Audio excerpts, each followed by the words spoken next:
بسم اللہ الرحمن الرحیم نحمده ونصلي على رسوله الكريم اما بعد فاعوذ بالله من الشيطان الرجيم بسم الله الرحمن الرحيم محترم سامعین، السلام علیکم ورحمۃ اللہ وبرکاتہ۔ اسلام میں عدل و انصاف کو بہت اہمیت حاصل ہے، اور اس چیز پہ آپ صلی اللہ علیہ وسلم نے اتنا زور دیا کہ جو بندہ بھی ناانصافی کرے گا، کسی معاملے میں بھی انصاف نہیں کرے گا، اس کے لیے دنیا کے اندر بھی ذلت، خواری، ناکامی، اور آخرت میں بھی بہت بڑی ذلت ہے اس کے لیے، اور بہت ہی بدترین سزا ہے۔ تو اس لیے ہر معاملے میں، ہر کام میں عدل و انصاف۔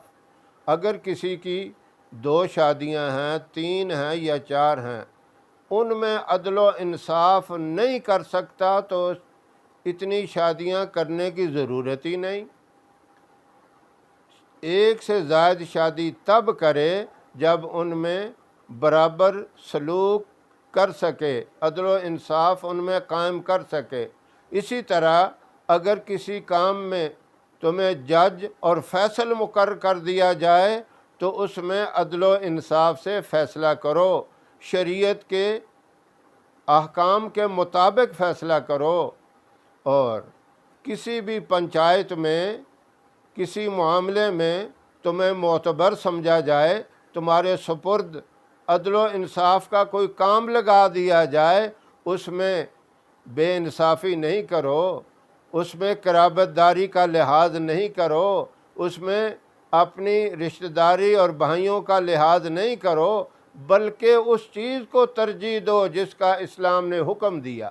اسلام نے ہر کام میں عدل و انصاف کا حکم دیا۔ ایک واقعہ بڑا مشہور ہے، علماء نے اکثر کتابوں میں لکھا، یہ واقعات ہمارے لیے بڑے سبق آموز ہوتے ہیں۔ ان سے اگر ہم نصیحت حاصل کریں، سبق حاصل کریں تو بہت بڑا ہمارے لیے فائدہ ہے، ہماری بہت بڑی اصلاح ہو جاتی ہے۔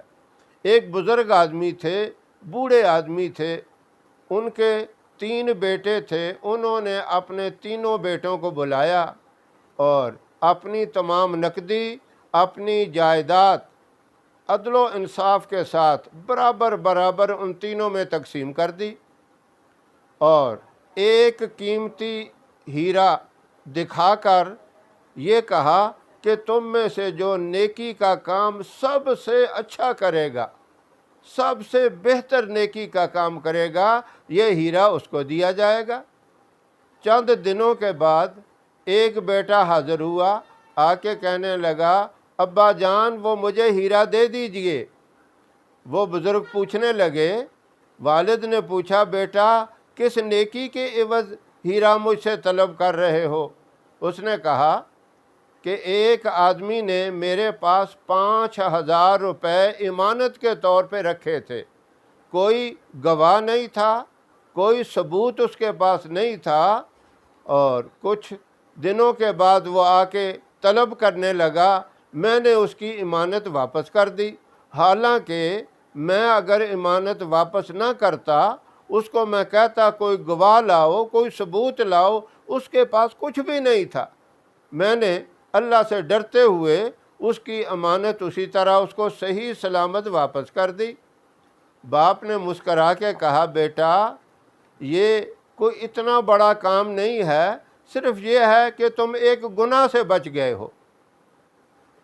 اگر تمہارے دوسرے بھائیوں نے کوئی اس سے اچھا کام نہ کیا تو یہ ہیرا تجھے دے دیا جائے گا۔ اب چند دنوں کے بعد دوسرا بیٹا بھی حاضر ہوا، وہ بھی آ کے کہنے لگا، ابا جان وہ ہیرا مجھے دے دیجئے۔ باپ نے پوچھا، بیٹا کس نیکی کے عوض مجھ سے ہیرا طلب کر رہے ہو؟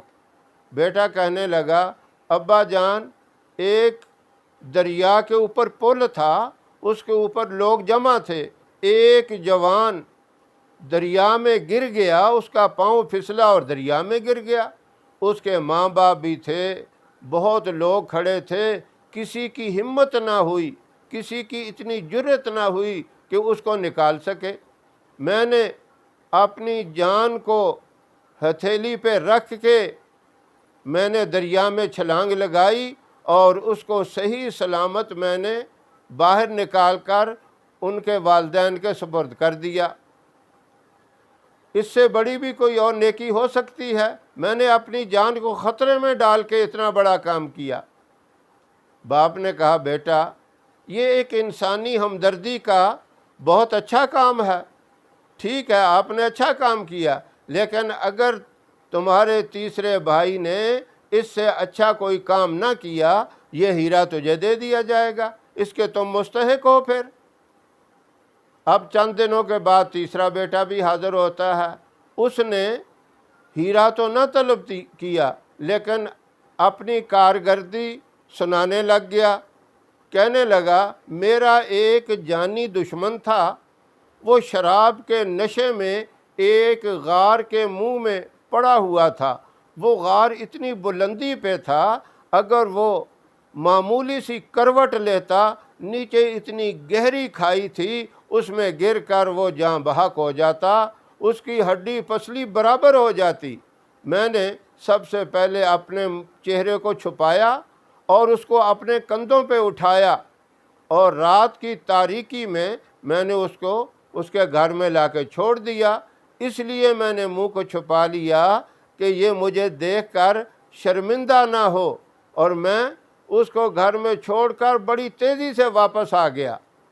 باپ نے یہ بات سنتے ہی ہیرا اس کے حوالے کیا اور کہا بیٹا یہ تو نے ایک بے ریا عمل کیا، حقیقی نیکی تو یہی ہے، اسی کو کہتے ہیں جس میں نہ کوئی نام نمود ہو، نہ کوئی نمائش کسی قسم کی ہو، نہ کسی قسم کا دکھلاوا ہو، خالص اللہ کی رضا کی خاطر ہو۔ تو نے نہ اپنے اس دشمن کو پتہ لگنے دیا، نہ تو ان کے گھر والوں کو پتہ لگنے دیا، تو نے خالص اللہ کی رضا کے لیے یہ کام کیا۔